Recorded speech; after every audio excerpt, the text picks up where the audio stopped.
শিক্ষাঙ্গনে দাদাগিরির অভিযোগ, বহিরাগতদের তাণ্ডব, আক্রান্ত ছাত্র ও নিরাপত্তারক্ষী। অভিযোগ তৃণমূল ছাত্র পরিষদের বিরুদ্ধে। জানা গিয়েছে দিন চাঁচল কলেজে চতুর্থ সেমিস্টারের ছাত্র মোজাহিদুল ইসলাম কিছু কাজের জন্য কলেজে আসছিলেন।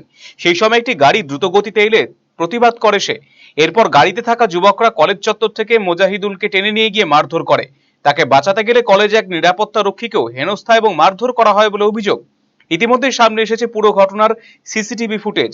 এই ঘটনায় ওই বহিরাগত যুবকদের বিরুদ্ধে চাঁচল থানায় অভিযোগ দায়ের করেছে আক্রান্ত ওই ছাত্র এবং নিগৃহীত নিরাপত্তারক্ষী।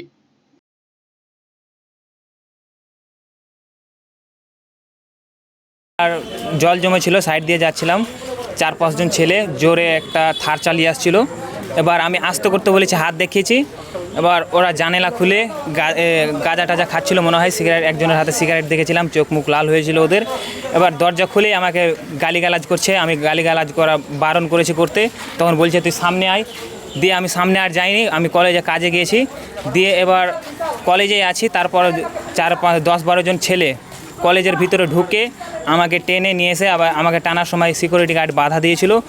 সিকিউরিটি গার্ডকে আমাকে মেরে ওই আবার কলেজ মাঠের দিকে নিয়ে গেছিলো। দিয়ে ওখানে কলার ধরে নিয়ে গলা ধরেছে, আবার এখানে মেরেছে এগুলোতে। মানে গাড়ি চালিয়ে আসছিলো, আমি আস্তে করতে বলেছিলাম, এটুকুই। সেই কারণে। হ্যাঁ। এরা কি কলেজের ছাত্র? না, আমি ওদেরকে কলেজে দেখিনি, ওরা বহিরাগত। হ্যাঁ, তোমাকে বাঁচাতে গিয়েছে, সিকিউরিটি গার্ডকে ধাক্কা মেরেছে, ওকে মেরেছে, আমাকেও মারতে মারতে নিয়ে গেছে। এটা কি কোনো দল করে? আমি সেটা বলতে পারছি না কোনো দল করছে কি করে না। কখনো কলেজে দেখো নি এদের? না, আমি দেখিনি কলেজে। তো কি চাইছো, অভিযোগ করছো থানায়? আমি অভিযোগ করছি এটার যেন আমি এর বিচার পাই, আর পরবর্তীতে যেন এরকম কারোর সাথে না হয়। যে কলেজে একটা ছাত্র ছিল, ওকে জোর করে বের করে নেওয়া ছিল, যে বহিরাগত ছাত্র, ঠিক আছে? আমি বের করতে দিইনি বলে আমার পর এবং ছাত্রটার পর অত্যাচার করেছে।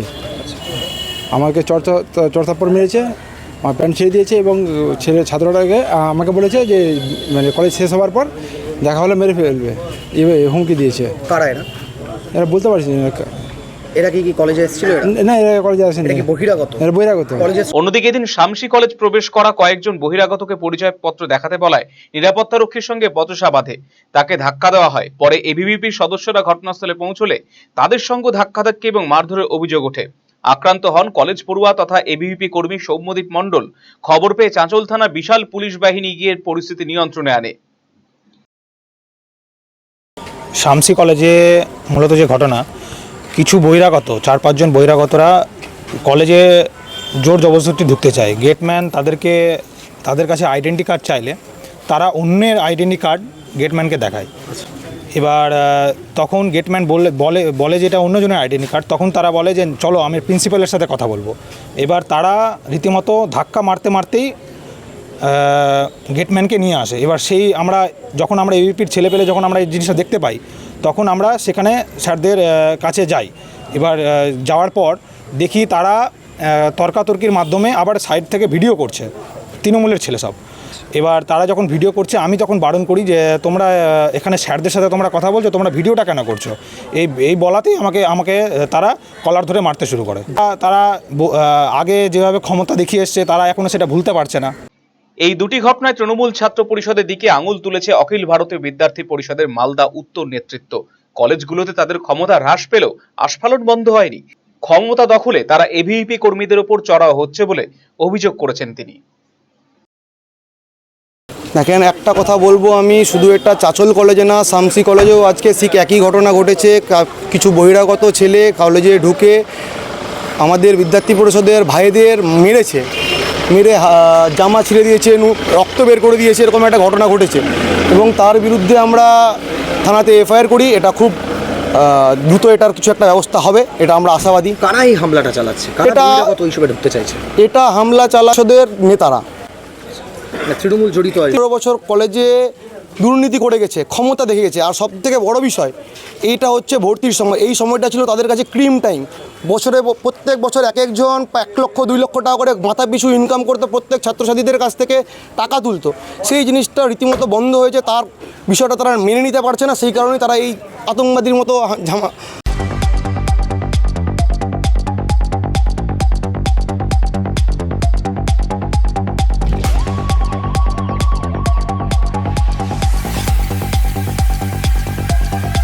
हाय guys, welcome to my channel. दोस्तों, आज हम पर्दाफाश करेंगे एक ऐसी डील का जो too good to be true है। Hello sir, can I help you? अरे मैंने सुना यहाँ पे कोई डील चल रही है yes sir, it's called digital discount days, जिसमें 26,000 रुपए का इंस्टेंट डिस्काउंट है। यस है ना? या और सेकंड परचेज पे वो फ्लैट 50% ऑफ है। Yes sir. अब आप ये मानते हो ना, ये जो डील है ये अनबिलीवेबल है? नहीं सर, आपने जो भी सुना है सही सुना है। तो फिर मुझे लगता है डिस्काउंट जो होगा ना वो बहुत लिमिटेड रेंज पे होगा। नहीं sir, this offer is valid across our widest range of products. अच्छा, यस सर।